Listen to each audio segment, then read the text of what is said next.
দেশি খাসির মাংসের এমন পাতলা ঝোল কার না খেতে ভালো লাগে। মাংস আপনারা তো নানা রকম ভাবে বানিয়েছেন, তবে একবার এইভাবে বানিয়ে দেখুন, এর স্বাদ দুর্দান্ত লাগবে। গরম ভাতের সাথে অসাধারণ লাগে। নমস্কার বন্ধুরা, কিচেন টেকনিকে আপনাদের সবাইকে স্বাগত। আমি মধুমিতা।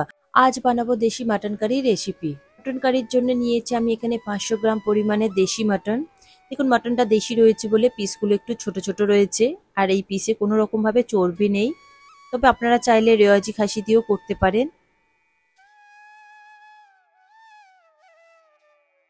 এরপর মাংসটা খুব ভালো করে ম্যারিনেট করে নেব। দিয়ে দেব স্বাদ মতো নুন, দেব হাফ চা চামচ পরিমাণে হলুদ গুঁড়ো, দেব 1 চা চামচ পরিমাণে কাশ্মীরি লঙ্কার গুঁড়ো, দেব হাফ চা চামচ পরিমাণে লাল লঙ্কার গুঁড়ো, দেব 1/4 চা চামচ পরিমাণে গোলমরিচ গুঁড়ো, দেব 1 চা চামচ পরিমাণে রসুন বাটা, আর দেব 1 চা চামচ পরিমাণে আদা বাটা, দেব 1 চা চামচ পরিমাণে কাঁচা লঙ্কা বাটা, তবে ঝালটা আপনারা নিজেদের স্বাদ মতো দেবেন।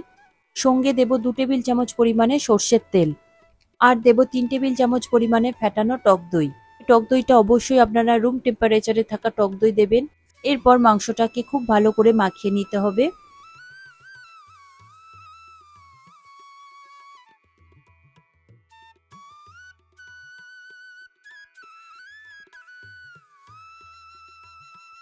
দেখুন, মাংসটা খুব ভালো করে মাখানো হয়ে গিয়েছে।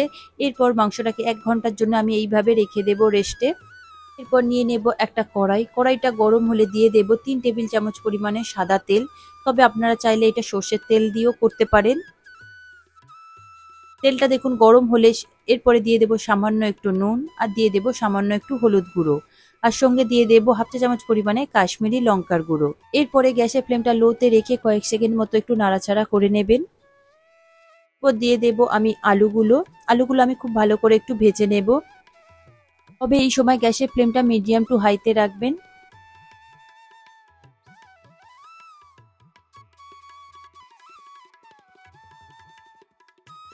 আলুগুলো এইভাবে একটু উল্টে পাল্টে ভালো করে ভেজে নেবেন।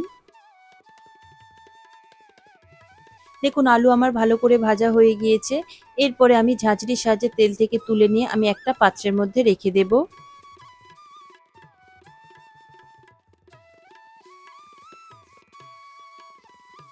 এবার ওই তেলের মধ্যে আমি দিয়ে দেব 2টো তেজপাতা, দেব 2টো শুকনো লঙ্কা, দিয়ে আমি কয়েক সেকেন্ড একটু ভেজে নেব। দেখুন, সুন্দর একটা ফ্লেভার বেরোলে এরপরে আমি দিয়ে দেব 2টো মিডিয়াম সাইজে কেটে রাখা পেঁয়াজ। পেঁয়াজটা দিয়ে গ্যাসের ফ্লেমটা মিডিয়াম টু হাইতে রেখে আমি খুব ভালো করে একটু গোল্ডেন ব্রাউন করে নেব।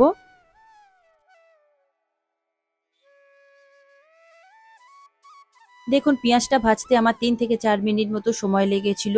ঠিক এই রকম কালার করে ভেজে নেবেন, এর থেকে বেশি লাল করবেন না। দিয়ে দেব 1 চা চামচ পরিমাণে আদা বাটা, এরপর দিয়ে দেব 1 চা চামচ পরিমাণে রসুন বাটা, 1 চা চামচ পরিমাণে কাঁচা লঙ্কা বাটা। দিয়ে আমি খুব ভালো করে আদা রসুনের কাঁচা গন্ধটা চলে যাওয়া পর্যন্ত মিশিয়ে নেব। দেখুন, খুব ভালো করে মিশানো হয়ে গিয়েছে, মশলা থেকে তেলও ছেড়ে দিয়েছে। আমি আরো একবার ভালো করে মিশিয়ে নিচ্ছি। এরপরে আমি দিয়ে দেব একটা টমেটো আর একটা পেঁয়াজ বাটা। দিয়ে খুব ভালো করে আমি মিশিয়ে নেব টমেটোর কাঁচা গন্ধটা চলে যাওয়া পর্যন্ত।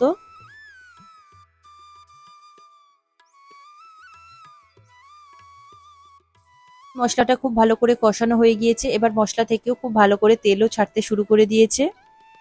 এরপরে আমি দিয়ে দেব স্বাদ মতো নুন, দেবো 1 চা চামচ পরিমাণে জিরে গুঁড়ো, দেবো 1 চা চামচ পরিমাণে ধনে গুঁড়ো,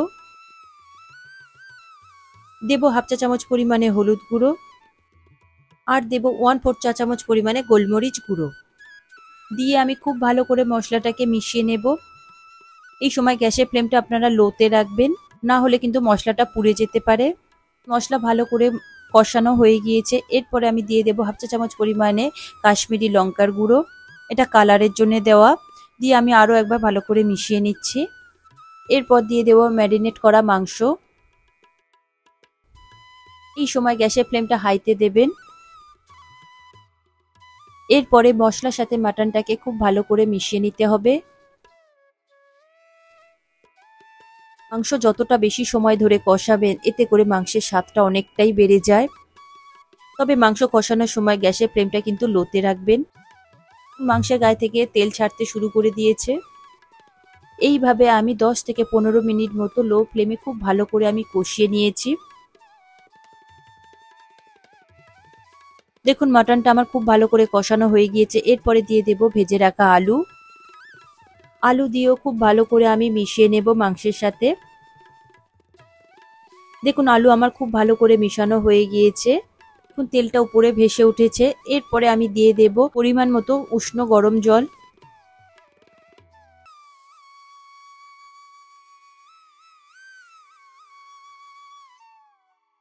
গরম জল দিয়ে আরো একবার খুব ভালো করে মাংসের সাথে আলুর সাথে মিশিয়ে নিচ্ছি।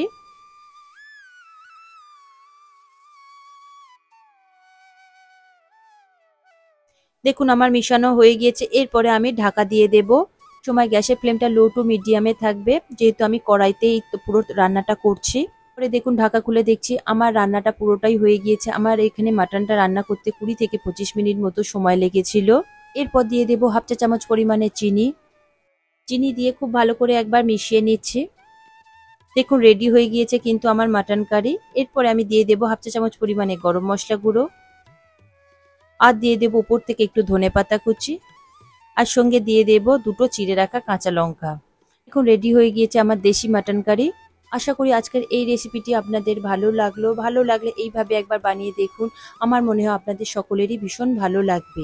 ভালো লাগলে কমেন্ট করে অবশ্যই জানাবেন। আর লাইক শেয়ার করবার অনুরোধ রইল। সাথে এই রকম সব নিত্য নতুন রেসিপি পাওয়ার জন্য কিচেন টেকনিককে সাবস্ক্রাইব করে পাশে থাকার অনুরোধ রইল।